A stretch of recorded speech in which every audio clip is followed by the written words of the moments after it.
appalled and riddled with such awful guilt that I'd done that to my children. I was devastated. Elizabeth Taylor spent nearly 70 years in front of the world's cameras. 8 marriages, 2 Academy Awards, a jewelry collection that could fill a museum wing. But away from the flashbulbs, she raised 4 children who mostly did the opposite of everything she was known for. They stayed private. They stayed out of Hollywood or close to its edges at most. And today, more than a decade after her death, all 4 are still quietly carrying pieces of her legacy forward in ways almost nobody talks about. Their names are Michael, Christopher, Liza, and Maria. Michael Wilding Jr. was Elizabeth Taylor's first child. Born in Santa Monica on January 6, 1953, during her marriage to the British actor Michael Wilding. As a boy, he spent much of his childhood being educated across Europe, and as a young man he briefly followed his mother into acting, appearing alongside her and stepfather Richard Burton in a 1967 film. In the 1980s, he built a modest career of his own, landing recurring roles on the daytime soaps Guiding Light and Dallas, and even sharing a television movie credit with his mother in 1989. His personal life took a very different shape from anything associated with Hollywood glamour.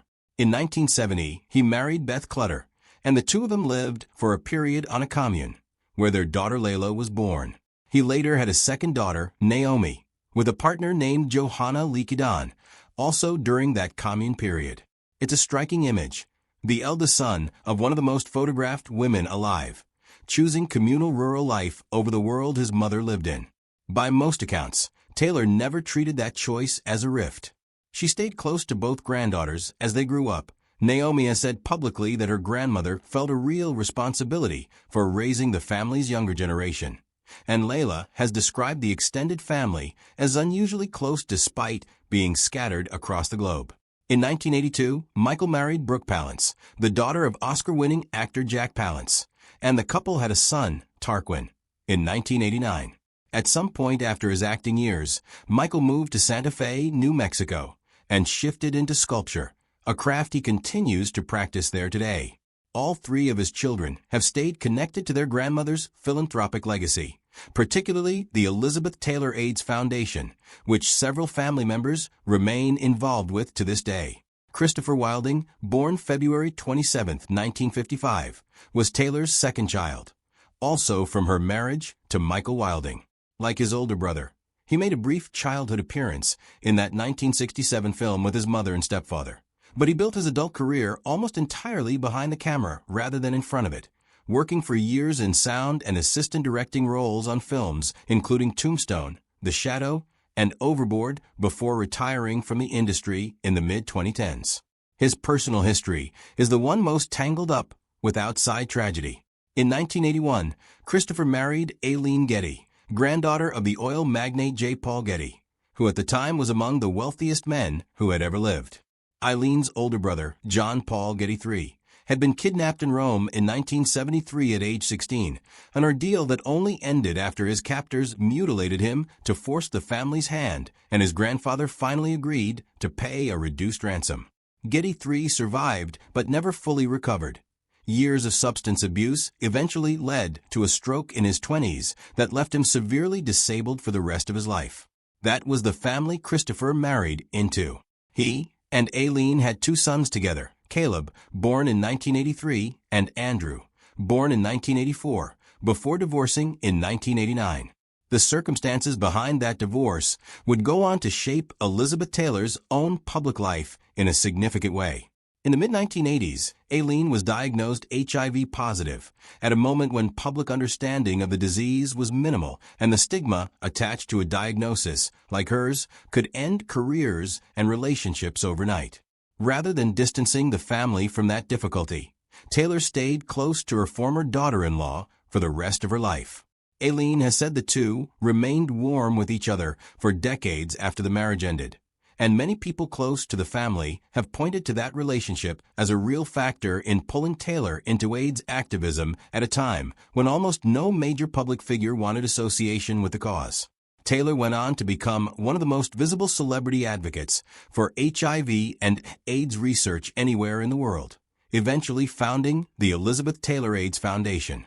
Aileen, for her part, built her own long career in AIDS and homelessness advocacy and remains an active philanthropist today, having more recently turned her attention to climate causes.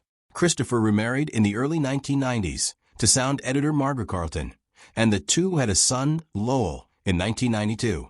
He has spoken since about the ordinary side of growing up in his mother's household, recalling, for instance, that he and his brother were allowed to play with her Golden Globes as children, though her Oscars were strictly off-limits. Today, he lives a private life in Southern California, largely out of the public eye. Elizabeth Liza Todd was Taylor's first daughter, born August 6, 1957, during her marriage to producer Mike Todd. That marriage ended in tragedy less than a year later, when Todd's plane crashed in New Mexico in March 1958, killing him instantly. Liza was not yet 8 months old and grew up with no memory of her father at all. Richard Burton later formally adopted her after marrying Taylor. Liza grew up largely on her mother's film sets before attending boarding school in Switzerland, and she went on to study art formally at Hornsey College of Art in London and the Otis Institute in Los Angeles. In 1979, she began a serious career as a sculptor, focusing on bronze depictions of horses and wildlife, and by the mid-1980s, she had become one of only 2 modern sculptors included in a well-regarded book on racehorses in fine art, alongside sculptor John Skeeping. Her commissioned bronzes of champion thoroughbreds, including Secretariat, Seattle Slew, Northern Dancer, and John Henry, have placed her among the most respected equestrian sculptors working in the United States, with her grasp of horse anatomy compared by some critics to that of the 18th century painter George Stubbs. In the years following the September 11th attacks, she created a bronze memorial depicting a rescue dog, incorporating material recovered from the World Trade Center site, as a tribute to search and rescue workers. More recently, her focus has expanded to African wildlife conservation, including support for orphaned elephants. In 1984, Liza married fellow artist Hap Tivey, and the couple settled on a wooded property in New York's Hudson Valley, where they raised 2 sons, Quinn, born in 1986, and Reese, born in 1990. They divorced in 2003. Liza still lives on that same Hudson Valley property today, continuing to sculpt largely outside the public eye. Her son Quinn has since taken on a formal role as a trustee connected to his grandmother's estate and to the Elizabeth Taylor AIDS Foundation. Maria Burton was Taylor's 4th and final child, and the only one who joined the family through adoption. Born in Munich in August 1961, Maria had a congenital hip deformity from birth, a condition that would require close to 20 separate surgeries throughout her childhood to correct. Taylor began the adoption process while married to singer Eddie Fisher, and by most accounts was not deterred by the little girl's medical needs. She has been quoted as saying she wanted the child all the more because she was unwell and believed she could help her. When that marriage ended before the adoption was finalized, Richard Burton stepped in after marrying Taylor in 1964 and completed the process himself, giving Maria his name. The surgeries that followed were a defining feature of Maria's early childhood, requiring long recoveries and repeated stretches in casts or braces as doctors worked to correct the deformity. By her teenage years, most of the physical difficulty had faded into the background of an otherwise full life, and as a young adult, she pursued modeling and design work. She later moved into a career as a clothing designer, work she has continued alongside philanthropic involvement tied to her mother's causes. Her personal life included 2 marriages. She married Steve Carson in 1981, and the couple had a daughter, Elizabeth Eliza Carson, in 1982, before divorcing around 2000. She remarried in 2002 to Tom McEwen, with whom she had a son, Richard. Before that marriage also ended in separation a few years later. Some reporting from that period described real tension in the split, including public accusations from her ex-husbands about the role her mother's wealth and influence played in their disputes, claims Maria and her representatives disputed at the time. Today, Maria lives a private life in Idaho, working as a designer and continuing her involvement in her mother's charitable legacy, largely removed from the entertainment world that shaped so much of her childhood. Elizabeth Taylor died on March 23, 2011, at the age of 79. In a statement at the time, her eldest son Michael said simply that the world was a better place for her having lived in it.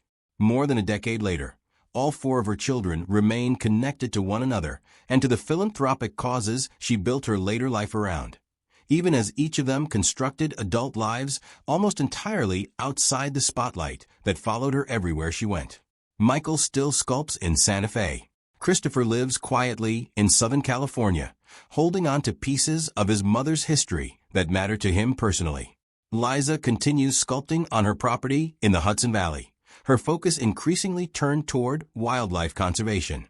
And Maria has settled into a private life in Idaho, connected to her mother's charitable work from a comfortable distance. Between the 4 of them, they gave Elizabeth Taylor 10 grandchildren, several of whom now carry pieces of her legacy forward directly, running her foundation, managing her estate, keeping her causes active, from HIV research to wildlife conservation. None of her 4 children ever chased the kind of fame that followed their mother for nearly 7 decades. If anything, each of them built a life around the opposite instinct: privacy, craft, and real distance from the cameras. It's easy, watching old footage of Elizabeth Taylor arriving at some premiere decades ago, jewelry catching the flashbulbs, to imagine that everything in her orbit moved at that same glamorous pace. But behind that image were 4 children navigating surgeries, communes, family tragedy, and eventually quiet adult lives they built almost entirely on their own terms. Given everything each of them lived through to get there, that quiet may be the most meaningful part of what she left behind.